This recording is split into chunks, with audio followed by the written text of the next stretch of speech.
이번 시간에는 5장 파이썬 날개달기를 보도록 하죠. 5장에서는 앞에 다뤘던 기본적인 파이썬 문법하고는 좀 달리 클래스나 모듈 패키지 같은 파이썬 고급 테크닉들을 내용을 하고 있습니다. 오늘은 첫 번째로 이제 클래스에 대해서 배워볼 건데요. 여러분들하고 이제 클래스를 배우는 게 1학년들이 이제 클래스를 쉽지 않을 거라 좀 생각이 됩니다. 왜냐면 기존에 앞에서 배웠던 그런 절차적 프로그램하고는 좀 다른 접근 방법, 또 사고 방식이 좀 필요해서 이게 객체라고 클래스라고 하는 이런 개념들을 좀 이해하는데 좀 시간이 많이 필요하기도 하죠. 어쨌든 여러분들이 자바를 2학년 때 아마 이야기 때구나. 아무튼 자바라고 하는 게 대표적인 이제 객체 지향 언어인데 거기에 가면 이제 실제 이제 객체 지향 언어를 다루게 되겠지만 파이썬에서도 이제 이런 객체 지향 언어의 성격을 가지고 있어요. 물론 자바나 이런 객체 지향 언어보다는 훨씬 좀 단순한 형태이긴 하지만 이런 객체지향 언어로서의 성격을 가지고 있어서 이제 클래스를 이제 배우도록 하겠습니다. 이걸 배우게 되면 훨씬 이제 고급의 또 대규모 프로그램들을 만들 때 상당히 유용한 그런 기술이죠.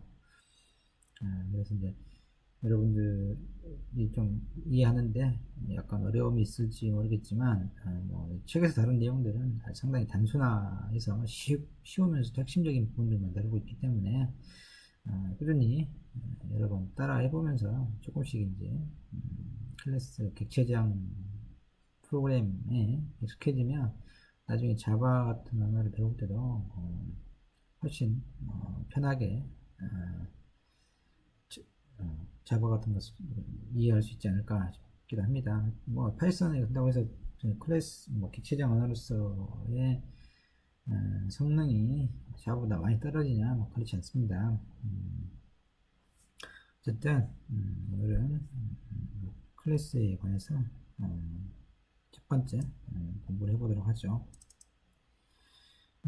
클래스에서 일단 배워야 할 내용들은 클래스가 왜 필요한가, 그 필요성과 그 다음에 클래스, 객체 이런 이야기를 하는데 이 둘의 차이가 어떤 차이점이 있는지 실제 이제 객체지향 언어, 객체지향 프로그램 이런 것들을 할 때 여러 가지 이론적인 이야기들을 합니다만 실제로 이제 클래스를 만들어 보는 게 무엇보다 중요하겠죠.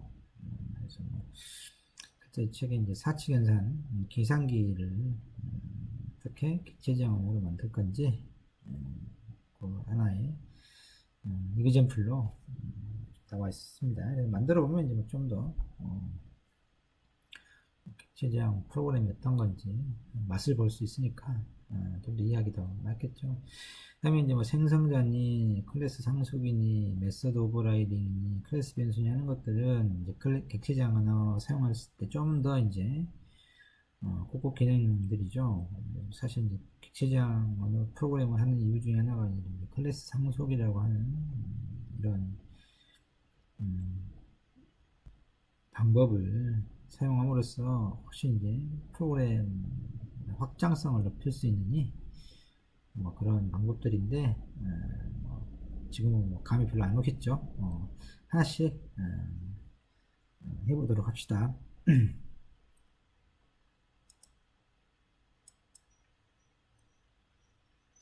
일단 첫 번째 클래스는 왜 필요한가? 물론 필요하니까 이제 객체지향 언어를 우리가 사용하겠죠. 객체지향 언어, 객체지향 프로그램을 이야기를 하는데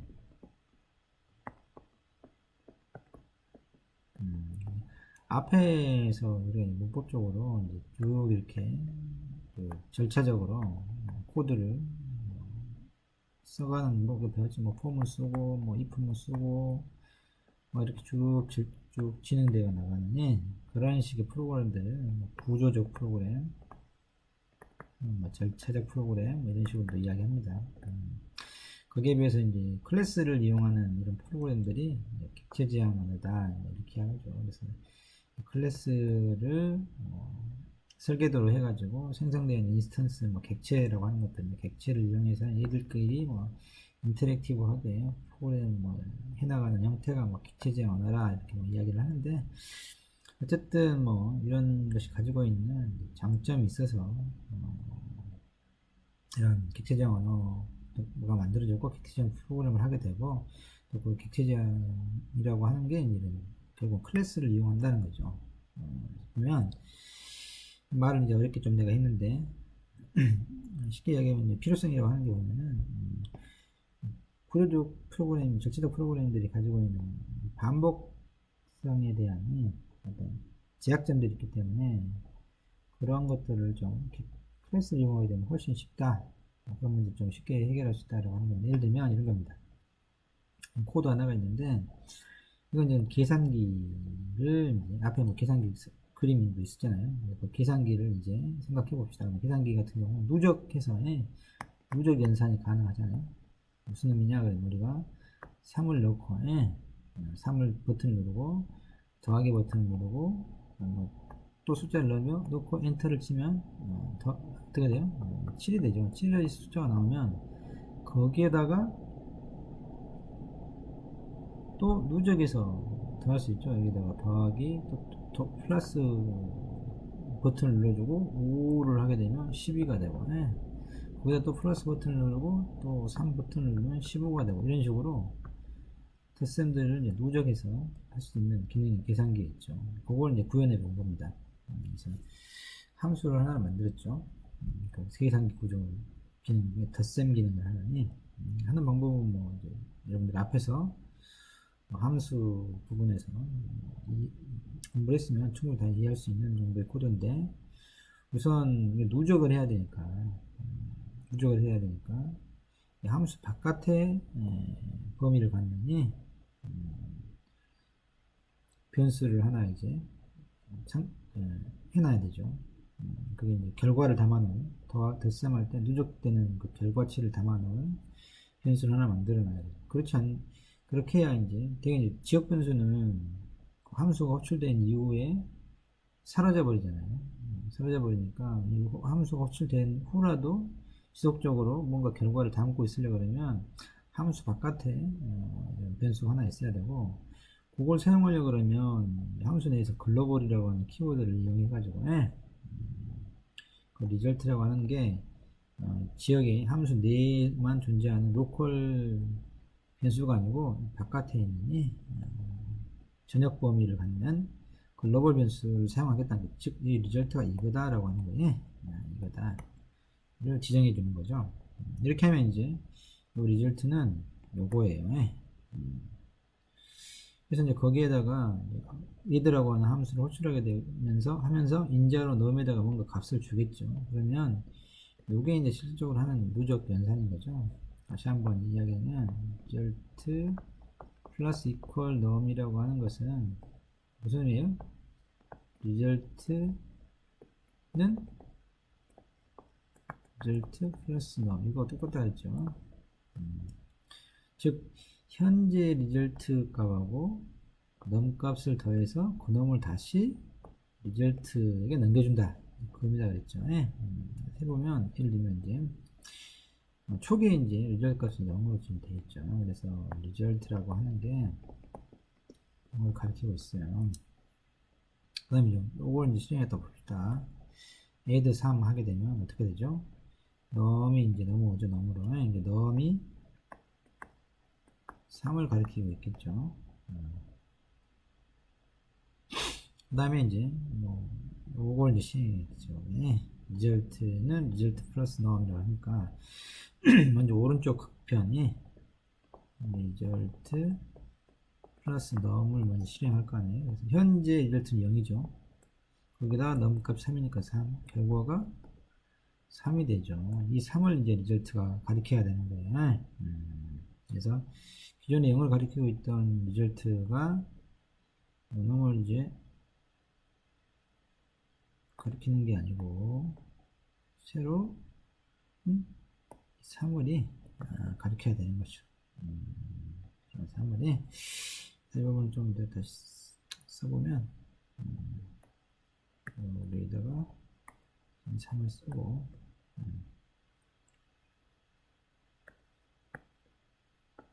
여기 다 지워버립시다. 이렇게 이제 그래서 이제 3을 가르치겠죠. 물론 이제 그 사이에 얘들은 리턴 그 3을 리턴 해주고 하게 되면 지역 변수는 사라져 버리죠. 얘는 함수가 호출되면 사라져 버린다. 그리고 또 얘들을 한 번 더 했죠. 더하기를 4를 이번에 하죠.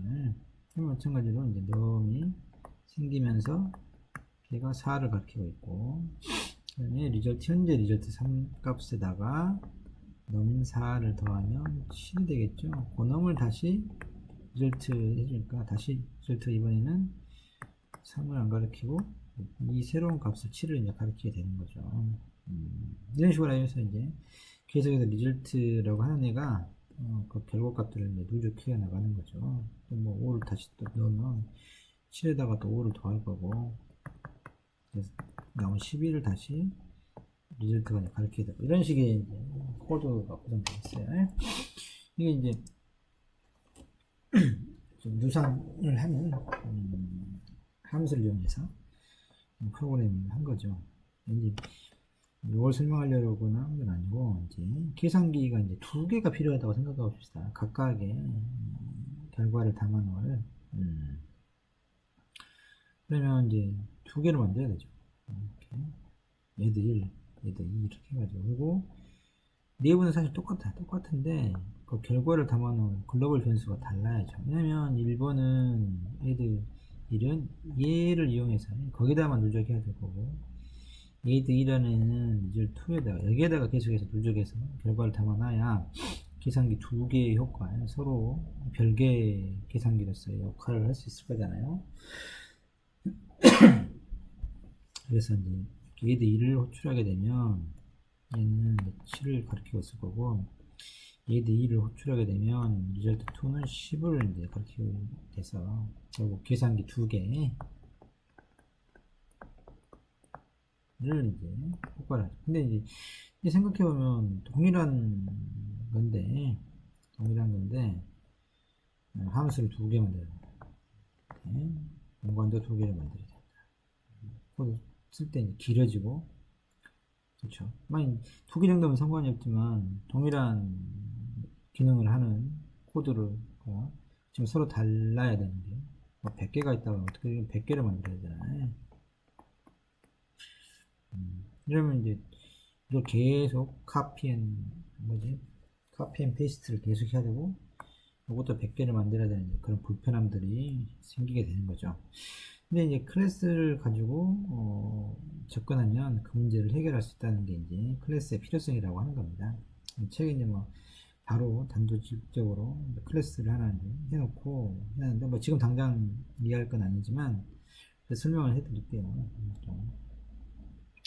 클래스 뒤 이제 자세히 설명되겠지만 뭐 두 번 들으면 더 나을 테니까 좀 설명하면, 클래스는 이렇게 만들어요. 앞에 클래스라고 키워드를 쓰죠. 함수는 이렇게 def라고 쓰고 함수명 그 다음에 이렇게 했는데, 클래스는 클래스라고 쓰고 클래스명만 써요.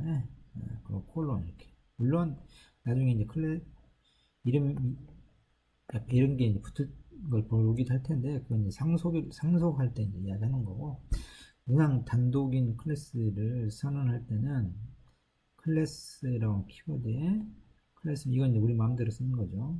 콜론이 들어간다.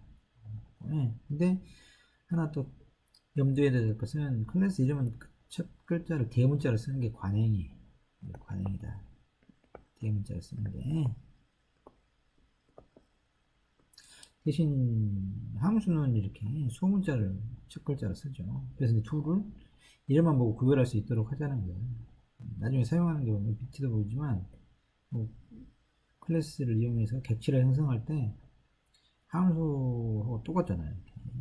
이름명, 클래스명하고 가로를 써서 표현하기 때문에 그걸 이제 구분하기, 함수인지 클래스인지 구분하기 힘들어지니까 되게 관행적으로 클래스는 이렇게 클래스명 이름을 대문자로 시작한다. 근데 문법적으로 정해진 건 아니고 뭐 관행인 거예요. 그래서 소문자로 쓰더라도 뭐 프로그램이 틀린 건 아니라고. 그렇지만 관행을 따라주는 게 프로그램이 있고 할 때 편하다. 그래서 이런 식으로 이제 해서 두 개 이제 메소드가 있죠. 이렇게 함수가 두 개 있어요. 다 뒤에 가면 설명을 하겠지만 이런 식으로 이제 함수 두 개를 만들어 놓죠. 클래스라고 하는 것은 크게 두 개의 멤버가 있는데 구성 멤버 클래스를 선언할 때 이걸 선언이라고 그러는데 클래스를 만들 때 두 개의 멤버 하나가 이제 어트리뷰트라고 합니다. 이게 클래스 변수가 돼요. 변수 데이터를 남아놓을 공간을 이야기하고 첫 번째가 두 번째가 이제 메소드예요. 메소드 이건 이제 기능을 담당하죠. 함수라고 함수. 여기 보면 여기 이제 함수들 있잖아요. 그래서 이 클래스에는 어트리뷰트 변수들하고 함수들로 구성된다. 두 가지로 그걸 알아두시면 되고 그래서 클래스라고 하는 거 하나가 담아놓은 아까 보면은 계산기에서 변수가 있어요. 리절트라고 하는 그 다음에 더하기가 있잖아요. 그것을 합쳐놓은 거죠. 합쳐놓은 거 클래스에 정의는 아무튼 이렇게 이제 해놓으면 앞에 이제 더하기는 똑같아요. 앞에 리절트 0으로 선언하는 거고 앞에하고 비슷하잖아요. 함수로 했을 때. 근데 이 차이점은 이렇게 이제 하나를 만들어 놓으면 이렇게 생성자를 호출해 가지고 함수 호출한 것처럼 클래스 이름으로 이렇게 하면 이렇게 두 개의 계산기가 만들어진다는 거죠. 요대로 두 개가 만들어집니다.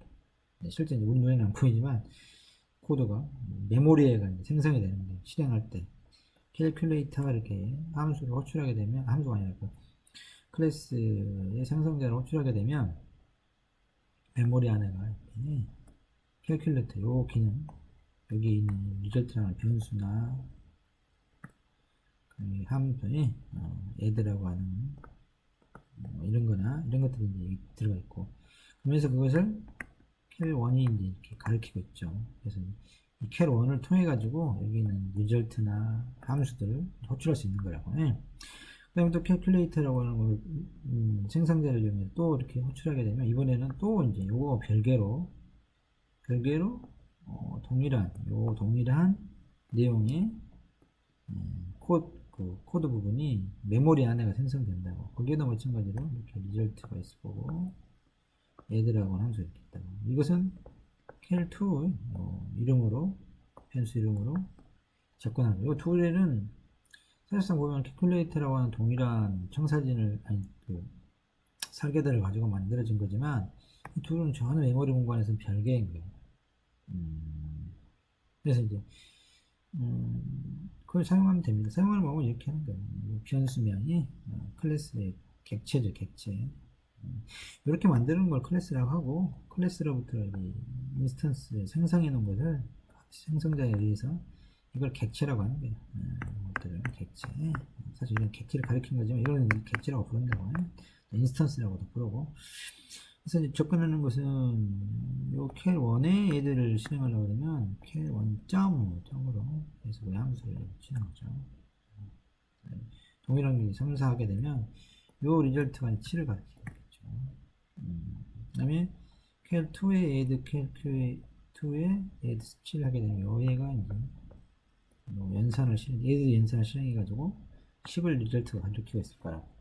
이렇게 되면 설사 계산기가 뭐 100개라 하더라도 요것만 100번 호출하면 되죠. 100번. 특히 뭐 리스트 같은 걸 이용해 가지고 한다거나 여기다 cal1, cal2를 다 만들어 놓을 수 있죠. 리스트 컴프레hension을 통해서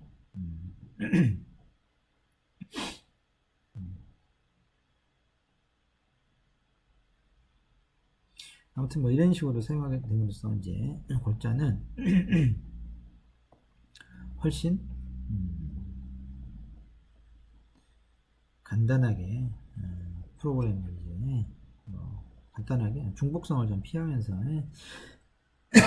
깔끔하게 할 수가 있잖아요. 그리고 또 이런 기능들을 클래스 안에다가 더하기만 있지만 빼기도 필요하잖아요. 그러면 아까 같은 경우 또 빼기도 100개를 만들어야 되고, 그러면서 동일한 리절트를 대상으로 각각의 계산기마다 이렇게 되는데, 여기 경우는 이제 클래스 같은 경우는 이 안에다가 함수만 하나 추가해 주면 된다고. 이것만 빼기, 빼기를 형태를 가만히 보면 여기 에이드하고 형태가 똑같은 다만 연산만 빼기 형태 되겠죠. 아무튼 이렇게 이것만 코드만 여기에다가 클래스에다 추가시켜주면 된다. 이런 편리한 기능들이 있습니다. 그런 것 때문에 클래스를 사용한다. 일단 물론 이제 그것만 있는 건 아닌데 가장 직관적인 이유 중에 하나는 그냥 구조적 절차적 프로그래밍보다 그런 중복성들을 회피할 수 있다라고 하는 게 이제 하나의 큰 클래스를 이용하는 객체 제한 프로그램의 장점이죠. 클래스의 객체에 좀 더 설명을 하면 흔히 이런 식의 그림, 과자 틀을 이용해서 그리는데, 클래스가 과자 틀이라는 거예요. 이게 과자죠. 이 클래스를 이용해서 이런 과자들은 객체라고 해요. 객체가 만들어진다는 거죠. 아까 우리가 그랬잖아요. 클래스에 캘큘레이터를 선언해놓고 생성제한을 통해서 cal1, cal2 이런 식으로 하는 거죠. 요게 요거 클래스 코드가 요거라고 생각하시면 됩니다. 흔히 이제 클래스를 설계도에 비교하고, 책에서는 과자 틀이지만 자동차 설계도로부터 자동차를 막 이렇게 만들어내잖아요. 그래서 흔히 이제 다른 책에서 보면 설계도를 많이 이야기하는데, 이 책에서는 이제 과자 틀을 가지고 설명했어요. 같은 기능인 거죠. 그래서 이제 클래스와 객체를 좀 구별해서 이야기를 해라 라고 하는 거고, 가장 간단한 클래스는 이런 식으로도 만들 수 있어요. 클래스 이름하고 안에 패스 이렇게 해주면, 이건 아무것도 없죠. 사실 안에가 어트리뷰트도 없고 메소드도 없고. 갖다 하나 생각난 게, 클래스의 함수를 우리 일반적으로 함수라고 부르잖아요. 근데 클래스가 거느리는 함수는 메소드라고 부른다고요. 메소드. 구분해서. 근데 사실 똑같은데 이름을 그런 식으로 부르는 게 이제 관행화 돼서 일반적인 걸 함수를 하는데, 클래스가 건드리는 함수는 특별히 메소드라고 한다. 뜻이죠. 마찬가지로 호출하는 클래스 객체를 생성하는 방법은 이렇게 클래스 명에다가 가로를 함수 호출하듯이 하게 되면 클래스가 만들어지는 거죠. 그 다음에 책에 이제 약간 박스로 객체와 인스턴스 차이를 설명해 놨는데 큰 의미 없어요.